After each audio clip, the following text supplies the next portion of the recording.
오늘 아침에 저희들이 사무엘하 3장과 4장의 말씀을 읽었는데요.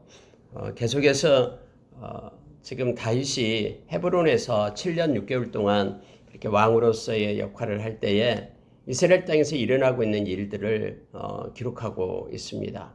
아직까지 전체적인 그런 통일이 되지 않고 다윗의 집과 사울의 집이 그렇게 싸움을 하고 있었을 때라는 것을 성경은 말해줍니다. 다윗의 집에는 그렇게 권세자가 있었죠. 바로 군대장관이었던 그런 요압 장군, 그리고 그의 동생인 아비새. 이쪽의 세력이 너무나 큽니다. 그리고 사울의 집에는 이스보셋을 왕으로 삼고 또 그를 이끌고 있을 때 아브넬이라는 군대장관, 사울의 군대장관, 그가 하나의 실세였음을 성경 말해주고 있는데요. 오늘 읽은 3장과 4장에서는 암살이 2번 나옵니다.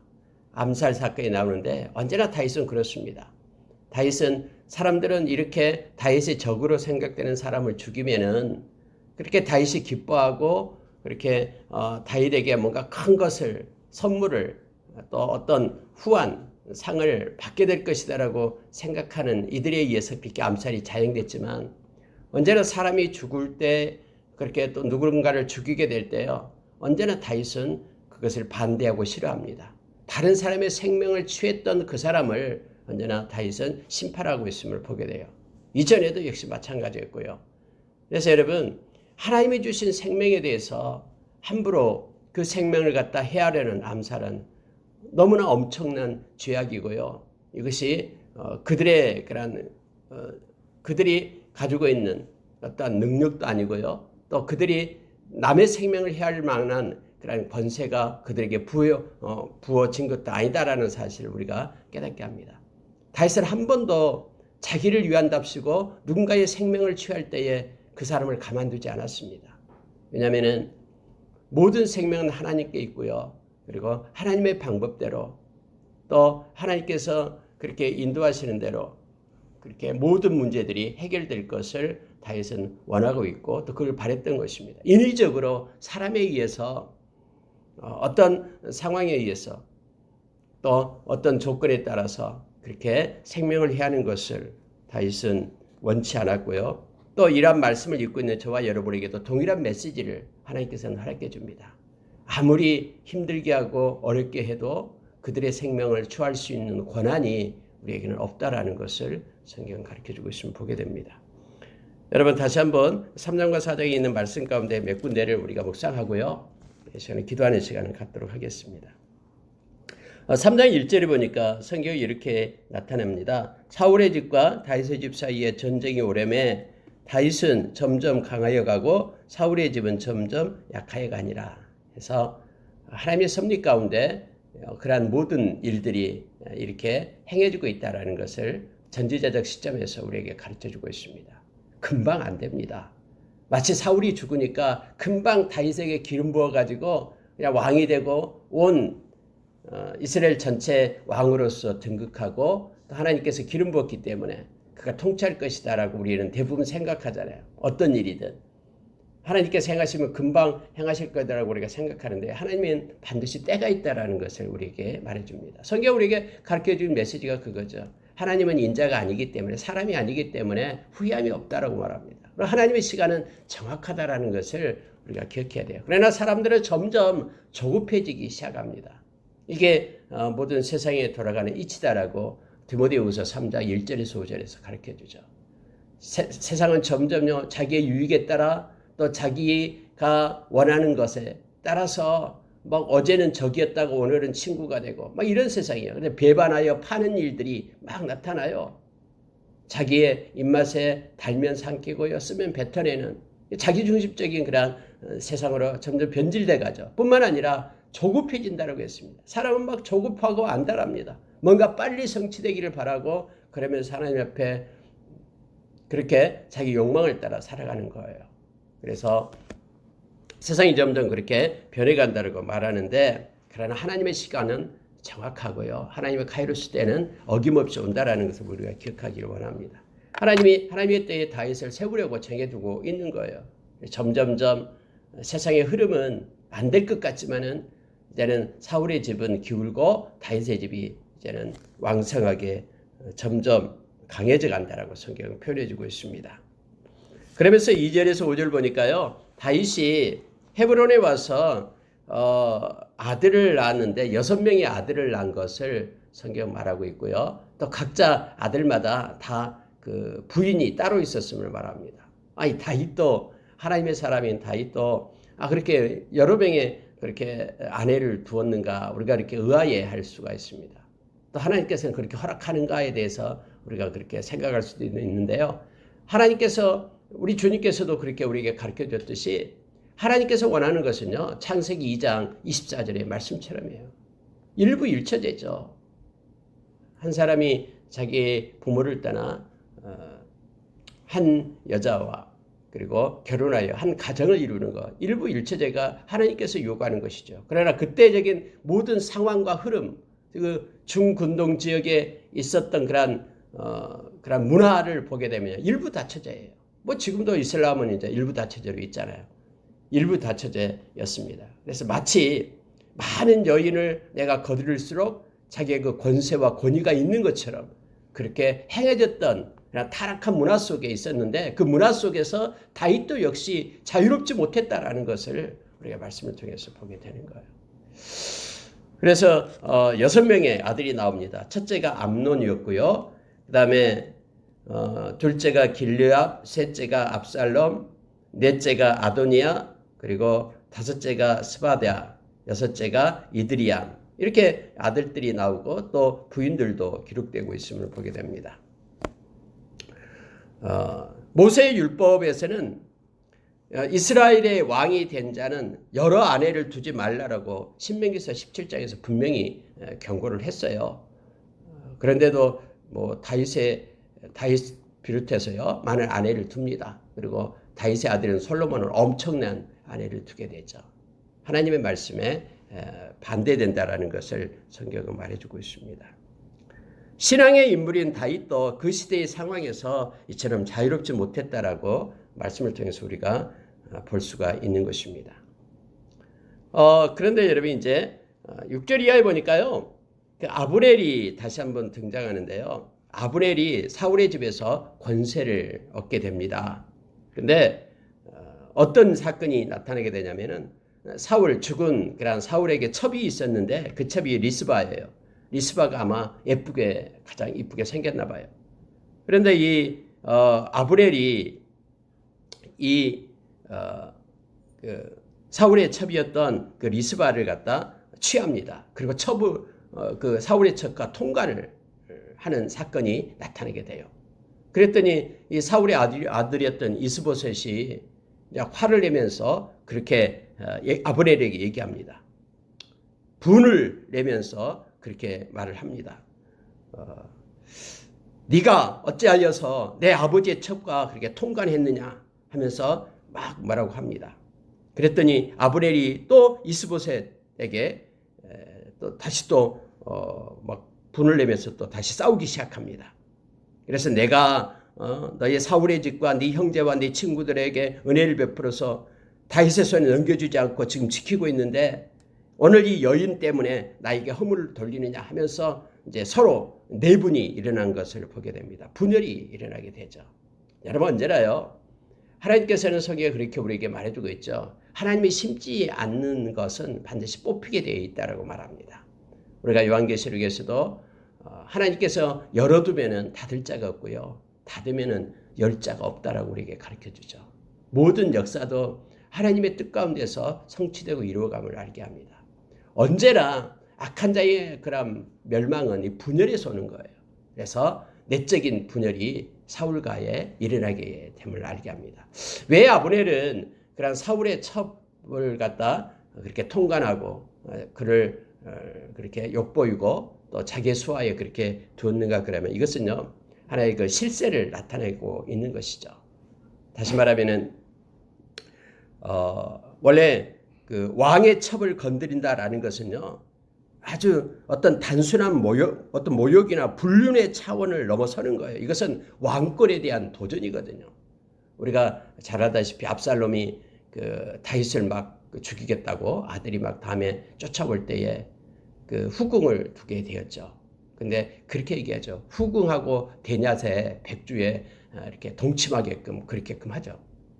그 왕의 그런 아내를 갖다 이렇게 겁탈하고 하면은 하나의 그 왕보다도 더 권세가 있고 힘이 있다라는 것을 나타내는 그런 행위였어요. 그러니까 왕권에 대한 도전으로 반역 행위로 간주되었거든요. 그러니까 이스보셋이 가만히 있지 않고 자기가 그래도 왕인데 그렇게 얘기하니까 그래서 이렇게 아브넬이라고 여기서 분리가 되고 분열함이 일어나게 됨을 보게 됩니다. 언제나 세상의 역사는요, 외적인 적에 의해서 깨진 게 아니에요. 내적인 그런 분열함 때문에 멸망하게 됨을 알게 합니다. 또 하나님께서 그렇게 또 심판하실 때도 역시 그 적군들의 대부분이, 구약에 나온 대부분이 적군들이 그렇게 멸망당하는 것은 다 내분이에요. 그리고 자기들끼리 싸우게 하게끔 하나님께서 그렇게 하시죠. 악한 자의 멸망이 바로 그렇게 돼요. 요한계시록에도 그렇게 나오잖아요. 짐승을 탄 음녀가 얼마나 서로 막 협력하면서 악한 그런 세상을 이루어 갑니까? 성경에. 그런데 다음에 짐승이 그 음녀를 그렇게 죽입니다. 이처럼 자기들끼리 그렇게 내분으로 일어나게 됩니다. 이것이 육신을 쫓는 삶의 모습이다라고 갈라디아서 5장 19절 이하에서 우리에게 말해주죠. 그러니까 분쟁과 시기와 분열함과 이단과 분냄과 당짓는 것, 이 모든 것들이 다 육신의 정욕에서 나온 것들입니다. 하나님의 간섭이 없으면요, 이러한 일들이 수없이 일어나고 있음을 우리로 알게 합니다. 그래서 이 일 때문에 아브넬이 이제 화가 난 거예요. 그래서 다윗에게 연락을 합니다. 내가 이 나라를 다 다윗 당신에게 주겠습니다. 다 바치겠습니다. 하면서 전령을 보냅니다. 다윗은 이것을 듣고 있다가 좋다라고 얘기합니다. 그런데 여러분, 다윗은 한 가지를 제안하고 있는데 그게 뭐냐면요, 네가 나한테 올 때에 한 가지 할 일이 있다. 뭐냐면은 그게 13절에 나오고 있습니다. 다윗이 이르되 좋다. 내가 너와 언약을 맺거니와 내가 내게 한 가지 일을 요구하노니 나를 보러 올 때에 우선 사울의 딸 미갈을 데리고 오라. 그리하지 아니하면 내 얼굴을 보지 못하리라 하고, 다윗이 사울의 아들 이스보셋에게 전령을 보내서 이르되 내 처 미갈을 내게로 돌리라. 그는 내가 전에 블레셋 사람의 표피 100개로 나와 정언한 자니라. 아니, 미갈을 데리고 와라라고 얘기합니다. 여러분, 이때 일이 언제입니까? 20년 전 일이에요. 13년 동안 도망 다녔죠. 그리고 지금 7년 6개월 동안 헤브론에 있었으니까요. 그 20년 전의 일을 갖다 20년 전에 자기의 그 부인이었던 미갈을 갖다 다시 데리고 와라는 거예요. 근데 여러분, 서기에 보니까 미갈은 이미 다른 남자와 살고 있어요. 남편 라이스의 아들 발디엘과 지금 살고 있는 거예요. 사울이 그렇게 발디엘에게 미갈을 다시 결혼시켰거든요. 20년 동안 살고 있는 그 여자를 뺏어가지고 와라라고 그렇게 다윗이 말하고 있음을 보게 됩니다. 여러분, 왜 다윗은 사울의 딸 미갈을 다시 원했겠습니까? 물론 첫 번째 아내였던 미갈을 사랑했기 때문일 수도 있겠습니다. 그렇지만은 합법적으로 그녀를 아내로 맞아들였기 때문에 물론 다윗에게는 우선적인 권리가 있죠. 표피 100개를 요청했는데 200개를 갖다 주면서 아내로 삼았었습니다. 그러나 여러분, 다윗은 사울의 딸 미갈을 다시 아내로 삼아서 사울 왕의 그러한 사위의 자격을 여기서 그가 꾀하고 있는 거예요. 다시 말하면 사울의 왕위에 대한 합법적인 계승자임을 주장할 자격을 그가 이걸 통해서 바라고 있는 것입니다. 사울 왕이 다스렸던 그런 이스라엘 전체, 그 땅에 자기는 사울 왕의 사위다. 그래서 그 아내 미갈을 데리고 오라라고 말하고 있는 거예요. 이처럼 전략적인 것들이 안에 속에 있음을 보게 됩니다. 근데 여러분, 미갈도 따라옵니까? 예, 따라와요. 이미 권세가 다윗에게 있다고 생각하니까는 따라와요. 그의 남편이었던 그런 발디엘은 성경에 보니까 울면서 따라왔다고 얘기하죠. 16절 보십시오. 그의 남편이 그와 함께 오되 울며 바후림까지 따라왔더니 아브넬이 그에게 돌아가라 하며 돌아가니라. 실세가 바로 아브넬이었죠. 돌아가 하니까 돌아가는 거예요. 울면서 발디엘이 20년 동안 아내로 같이 살았던 미갈을 잊지 못해서 울면서 따라오는 거예요. 근데 여기서 미갈 역시 다윗에게로 돌아오게 됨을 보게 됩니다. 네, 여러분, 우리가 잘 알다시피 미갈도 다윗이 사울의 손에 죽으려고 할 때 이렇게 다윗을 좋아서 도망치게 했잖아요. 그런 일이 있었습니다. 근데 다음에 보니까 여러분 미갈은 다윗을 업신여겼다라고 다음에 말하죠. 언약궤가 돌아올 때 다윗이 너무 기뻐서 막 춤을 추며 하는데 창문에서 보고 있던 미갈은 거기에 대해서 다윗을 업신여기면서 비난했죠. 이렇게 막 옷이 흘러내리듯이 막 기뻐서 춤을 추는 그런 다윗을 향해서 막 속으로 비난하고 업신여김을 가졌다라고 얘기합니다. 이러한 정황으로 볼 때에 과연 다윗이 미갈을 데려온 것이 사랑했기 때문인가, 또 미갈도 역시 다윗을 사랑한가라는 것들을 우리가 성경에 나와 있지 않지만 우리는 추측해 볼 수가 있습니다. 어쨌든 그것 때문에 미갈은 저주를 받게 되죠. 그리고 아이가 없고 죽게끔 그렇게 성경이 되어 있음을 보게 됩니다. 이런 모든 것들이요, 어떤 계산과 전략적인 것들이 포함되면서 그렇게 행합니다. 아니 갑자기 미갈을 떼어서 결혼하고 살고 있는 미갈을 갖다 데려와라고 하는 거예요. 자, 여러분 17절 보겠습니다. 아브넬이 이스라엘 장로들에게 말하여 이르되 너희가 여러 번 다윗을 너희의 임금으로 세우기를 구하였으니 이제 그대로 하라. 여호와께서 이미 다윗에 대하여 말씀하시기를 내가 내 종 다윗의 손으로 내 백성 이스라엘을 구원하여 블레셋 사람의 손과 모든 대적의 손에서 벗어나게 하리라 하였음이니라. 아브넬이 이걸 알고 있었어요.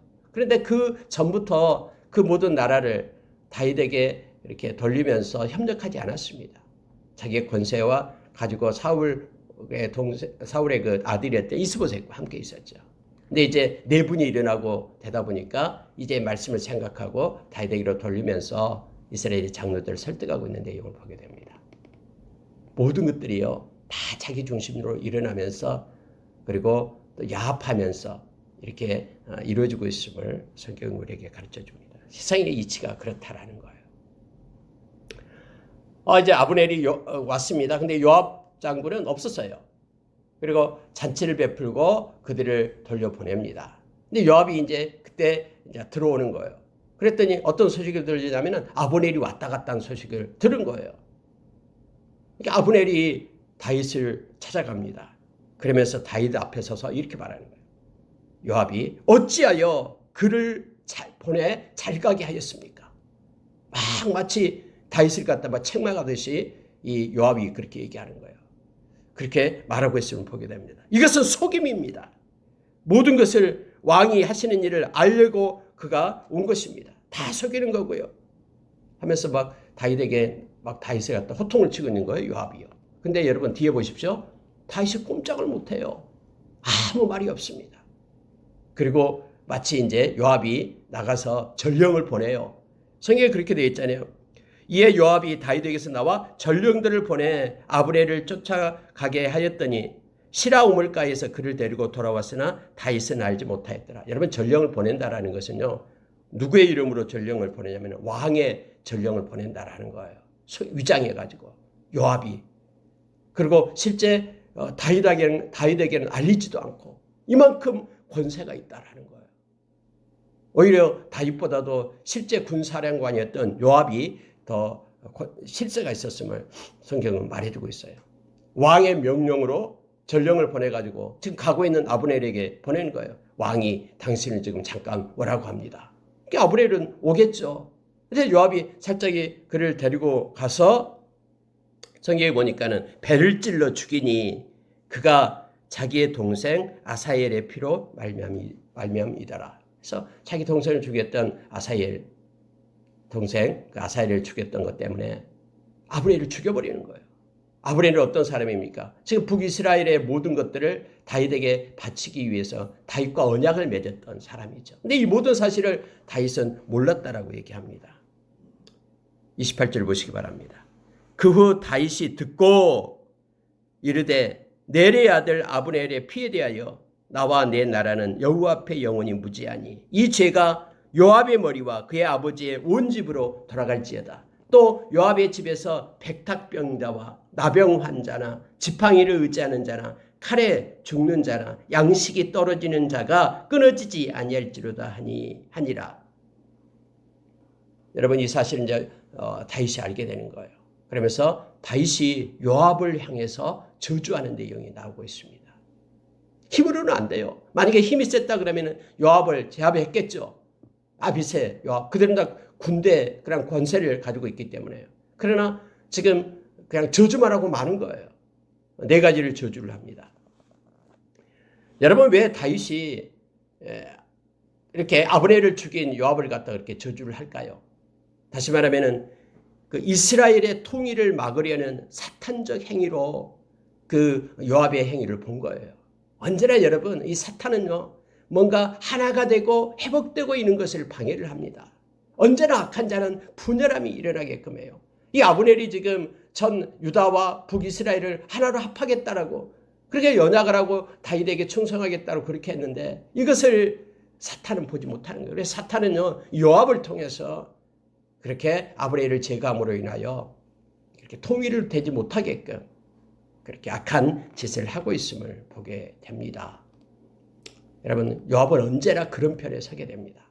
앞으로도요. 그리고 결국은 요압은 다윗의 그런 아들이었던 솔로몬 때 죽임을 당하게 됨을 알게 합니다. 솔로몬에 의해서요. 백탁병자나 나병환자가 될 것을 저주하고 있죠. 이거 무슨 내용이냐면요. 백탁병자는 유출병을 얘기합니다. 그리고 나병은 하나님께서 저주한 병이죠. 이들은 다 부정한 자예요. 여러분, 그때 부정한 자가 되면은 하나님께 예배드리지를 못하죠. 하나님의 그 축제에 참여하지를 못해요. 그래서 영원히 하나님께 예배자로서 그들이 서지 못할 것을 그렇게 저주하고 있는 거예요. 그때 당시 하나님께 예배하고 하나님께 영광 돌리는 그런 하나님께 나와서 제사 드리는 이것이 가장 큰 것이죠. 하나님께 속한 것. 다윗에게는요. 그래서 이걸 먼저 저주하고 있음을 보게 됩니다. 두 번째는요. 지팡이를 의지하는 자가 나올 것이다. 이 지팡이를 의지한다라는 것은요. 불구자를 얘기합니다. 그의 모든 가정에서 불구자가 일어나고 온전하게 생활하지 못할 것이다 라고 저주를 하는 거예요. 칼에 죽은 자나 양식이 떨어진 자가 끊어지지 아니할지로다. 이렇게 무서운 그런 저주를 하고 있으면 보게 됩니다. 가난한 자를 얘기하죠. 양식이 떨어진 자, 거린이 될 것이다. 이렇게 지금 저주하고 있음을 보게 됩니다. 왜 다윗은 자신의 군대 사령관인 그런 요압을 저주했겠습니까? 이렇게 요압을 저주함으로써 다윗은 아브넬의 죽음이 자신과는 무관하다라는 것을 입증할 수가 있었어요. 지금은 중요한 시기거든요. 왜냐하면 이스라엘의 모든 장로들이 다 이걸 보고 있고 알고 있는데 뭐 다윗의 수하에 요압이 있는데 아브넬을 죽였다 그러면은 그렇게 서로 합하겠습니까? 근데 이것이 나에게서 난 것이 아니라 요압에게서 난 것이다라는 것을 이렇게 나타내고 있는 거예요. 요압이 다윗과 화평의 관계를 맺은 아브넬을 죽이는 행위는 다윗의 뜻을 거스린 일종의 반역의 행위였기 때문에 지금 저주하고 있음을 보게 됩니다. 왕권이 미약했던 다윗의 군대의 실력자인 요압을 힘으로 제압하기가 어려웠기 때문에 다만 저주할 수밖에 없는 그러한 상황이었음을 또 성경은 우리가 하여금 알게 합니다. 이런 일이 있었습니다. 그래서 아브넬이 장사를요, 이 장사 지내는 것을 국장으로 하는 거예요. 나라장으로 하게 됩니다. 다윗은 상해를 따라가면서 울면서 굵은 비옷을 입고 애도하기 시작합니다. 다윗이 그렇게 하니까 그 백성들도 역시 덩달아 아브넬의 무덤 앞에서 큰 소리로 울었다라고 말합니다. 심지어 다윗은요, 자기의 그런 군대 장관도 아니잖아요. 요압이 죽였는데 그래서 이 아브넬을 위한 애가를 지어서 또 노래를 부르기도 합니다. 그 애가를 보면 이렇게 표현합니다. 34절 보십시오. 네 손이 결박되지 아니하였고 네 발이 차고에 채이지 아니하였거늘 불의한 자식의 앞에 엎드려진 같이 네가 엎드려졌도다. 불의한 자식의 앞에 엎드려. 이 불의한 자식은 누굽니까? 요압을 상징하고 있죠.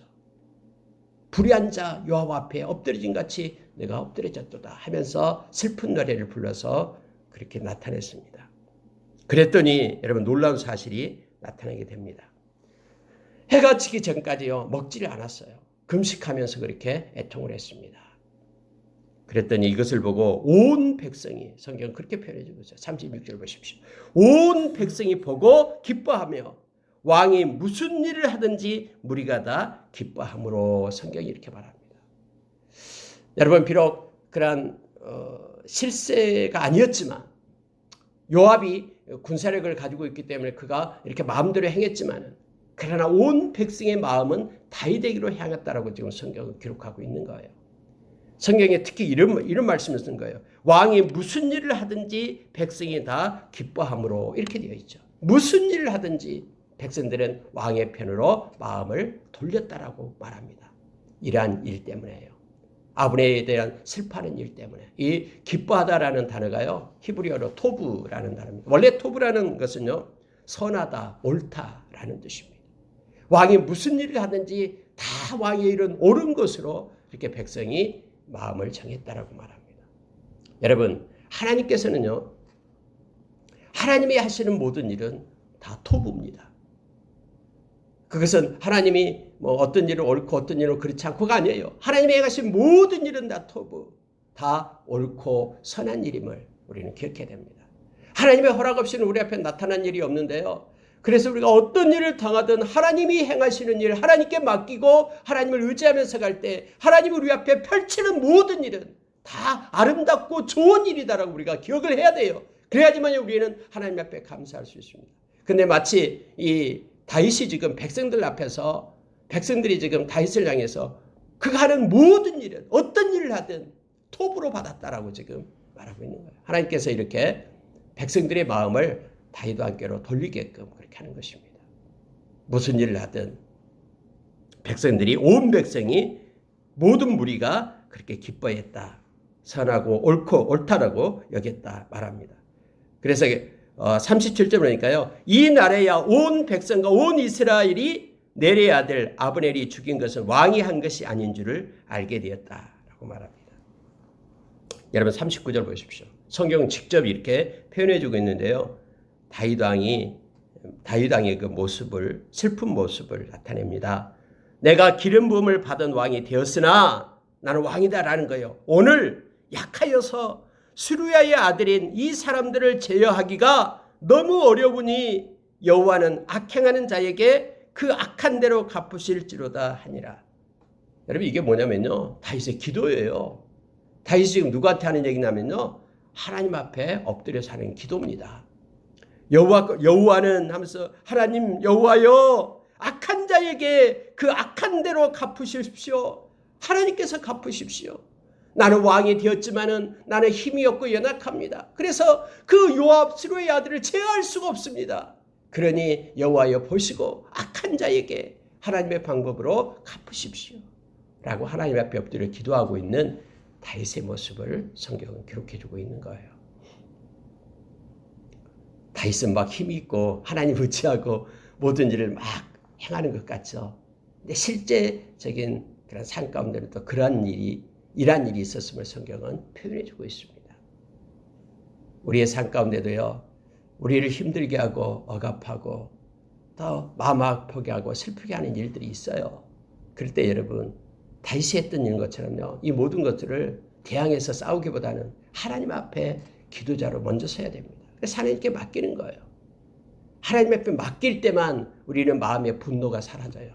하나님 앞에 우리가 의탁하고 맡기지 못할 때는요, 내가 내 이름으로 하고 내가 힘이 있어서 그걸 제압해야 되겠다라고 그렇게 계획을 짜기 시작할 때는 늘 마음가운데 평강이 없고요, 고통 속에 있는 거예요.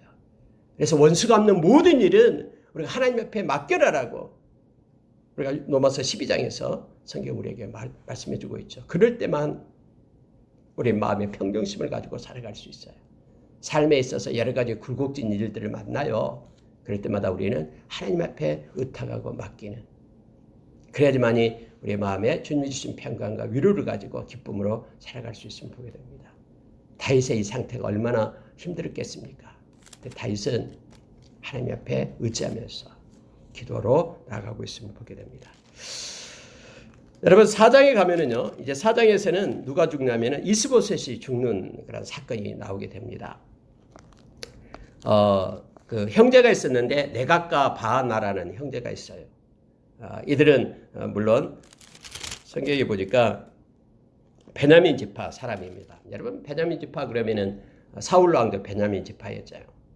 근데 몰래 가서 이스보셋이 잠자고 있는데 칼로 찔러서 죽이게 됩니다. 그리고 그들은 다윗이 이걸 보고 우리 얼마나 상을 줄까, 개국공신으로 우리를 아마 추대할 것이다 라고 착각 속에 빠지게 됩니다. 그래서 이스보셋을 이렇게 목을 이렇게 머리를 베어가지고는 막 달려갑니다. 성경이 이렇게 표현하고 있어요. 7절 보시기 바랍니다. 그들이 집에 들어가니 이스보셋이 침실에서 침상 위에 누워있는지라 그를 쳐 죽이고 목을 베어 그 머리를 가지고 밤새도록 아라바 길로 가. 이렇게 돼 있죠. 밤에 막 쫓아가는 거예요. 밤새도록. 야, 이 이스보셋 머리를 가지고 다윗한테 가면은 우리가 얼마나 큰 상을 받을까 해서 그들은 막 기쁜 나머지 성경에 보니까요. 밤새도록 갔다라고 성경이 표현해주고 있는 거예요. 아라바 길로 가서 헤브론에 이르러 다윗 왕에게 이스보셋 머리를 들이면서 아뢰되 왕의 생명을 해하려 하던 원수 사울의 아들 이스보셋의 머리가 여기 있나이다. 여호와께서 오늘 우리 주 되신 왕의 원수를 사울과 그의 자손에게 갚으셨나이다 하니. 여러분 그들은요 여호와께서 이렇게 말하는 거예요. 하나님의 이름으로 하나님께서 이제는 원수를 갚았습니다. 우리 손을 빌려서 하나님이 일하셨습니다. 라고 다윗에게 온 거예요. 여러분 다른 악한 왕 같으면은 칭찬하겠죠. 이제는 전체를 통일할 수 있는 그러한 때가 됐으니까요. 그러나 다윗은 그렇지 않습니다. 다윗은 이렇게 말합니다. 성경은 9절에서 다윗이 부에르 사람 림몬의 아들 레갑과 그의 형제 바하나에게 대답하여 그들에게 이르되 내 생명을 여러 환난 가운데 건지신 여호와께서 살아계심을 두고 맹세하노니 전에 사람이 내게 알리기를 보라 사울이 죽었다며 그 좋은 소식을 전하는 줄로 생각하였어도 내가 그를 잡아 시글락에서 죽여서 그들을 그 소식을 전한 가품으로 삼았거든. 하물며 악인이 의인을 그의 집 침상 위에서 죽인 것이겠느냐라고 말하는 거예요. 여기서 악인이다라고 말할 때는 누굽니까? 이 사람들이죠. 여기 있는 사람들 두 사람을 얘기합니다. 네갓과 바하나가 의인을 그의 침상에 의인을 얘기할 때는 여기서는 이스보셋이 되겠죠. 여러분 이때 의인이다 얘기한 것은요. 하나님을 잘 섬기는 자다라는 뜻이 아니에요. 여기서 그 원어를 보면은 의인이다 여기서 얘기할 때는 여기서는 법적 용어로 쓴 거예요. 무지한 자라는 뜻이에요. 아무런 죄가 없는 이스보셋 그를 너희들이 죽였다라고 얘기합니다. 지금까지 나의 생명을 살리신 하나님 앞에서 내가 맹세한다 하면서 악인이 의인을 죽인 것 나는 이거 못 본다라는 거예요. 하나님의 마음으로 그들을 심판했음을 보게 됩니다. 성경은 이렇게 표현하고 있습니다. 이거 보고 마치겠습니다. 자, 12절 보시기 바랍니다. 청년들에게 명령하며 곧 그들을 죽이고 수족을 베어 헤브론 목가에 매달고 이스보셋의 머리를 가져다가 헤브론에서 아브넬의 무덤에 장사하였더라. 이렇게 성경 말합니다. 그들을 죽이게 됩니다. 그리고 수족을 베었다라고 얘기하죠. 왜냐하면 그들의 손이 죄를 지었기 때문에요. 그리고 그 머리를 가지고 막 밤새도록 달려왔기 때문에 수족을 베어버립니다. 근데 우리말 성경에는 이 수족을 갖다가 매달았다라는 식으로 되어 있죠. 근데 그런 뜻이 아니라요. 수족을 베고 원어를 보면은요. 또 NIV에도 그렇게 되어 있습니다. 헤브론 목가에 매달고 해서 매달았다라는 것은 몸뚱이를 매달았다라는 뜻이에요. 그래서 hung the bodies 해서 수족을 갖다 다루는 게 아니고요. 이 매달은 이유가 있습니다. 사람들로 하여금 이렇게 악한 짓을 저지를 때에는 이렇게 심판을 받게 된다라는 것을 보게 하는 거예요. 아니 손과 발만 매달았으면 어떻게 보겠습니까? 손과 발은 사지를 끊고 그리고 몸뚱이를 매달았다라고 성경은 말해주고 있습니다. 말씀을 마치겠습니다. 오늘 두 사람의 죽음이 나옵니다. 아브넬의 죽음이 있고요. 그 다음에 이스보셋의 죽음이 있습니다. 네, 여러분 결과적으로 보면 뭐예요? 아브넬과 이스보셋은 사울의 가문이었죠. 그리고 사울의 집은 점점점 소멸돼 가고 다윗의 가문은 점점 강해진다라고 서두에 그렇게 표현했듯이 일상의 삶을 통해서 주어진 삶을 통해서 그렇게 역사가 흘러가게끔 되어 있음을 성경은 말해주고 있죠. 그런데 이러한 흐름 속에 다윗도 부합해서 함께 가는 게 아니다라는 거예요. 다윗은 언제나 하나님의 마음을 가지고 그렇게 백성들의 마음이 하나님께로 다윗에게로 옮겨지는 그런 것, 그 자리에 하나님께서 세우셨음을 하나님의 그런 섭리 가운데 있었음을 우리로 보게 됩니다. 여러분 뭔가를 행할 때 아무리 그 일을 행하려고 막 발버둥치게 달려간다고 해도 이루어진 게 아니에요. 하나님의 섭리 속에 모든 것들이 성취되고 이루어짐을 우리가 깨닫게 합니다. 결국은 그냥 이 아브넬이 죽고 이스보셋이 죽은 사건만 놓고 보면은 많은 10개 집 하나 되는 11개 집 하나 되는 그런 더 큰 북이스라엘의 사람들이 그렇게 생각할 때 야, 다윗은 우리의 적이네 이렇게 생각할 수도 있는 상황이지만은 그러나 그런 어려운 상황 속에서도 다윗은 그 백성들의 마음을 얻게 되고 훔칠 수 있었음을 성경은 표현해 주고 있는 거예요. 어떻게 할 때요? 하나님의 마음을 가지고 언제나 살아가게 될 때. 오늘 하루도 우리가 하나님의 마음을 가지고 살기를 원합니다. 때로는 그 일이 개인적으로 나에게 유리하고 나를 이롭게 하는 것이다라고 덜썩 붙잡고 행하는 것이 아니라 언제나 하나님의 공의를 가지고 우리가 살아가게 될 때, 하나님의 뜻과 마음을 가지고 살아가게 될 때 도리어 그렇게 하는 것이 나에게 더 유익한 것으로 바꿔지게 됨을 우리가 깨닫기를 원합니다. 오늘도 여러분 우리나라에서 여러 가지 일들이 일어납니다. 나라를 위한 기도, 또 코로나 바이러스 때문에 힘들어하는 이들을 위한 기도를 우리가 하기를 원합니다. 언제나 우리 가운데는요, 하나님의 공의만 있으면, 의만 있으면 모든 결과는 아름답게 하나님께서 채우시고 이끄심을 우리가 기억해야 됩니다. 함께 기도하겠습니다.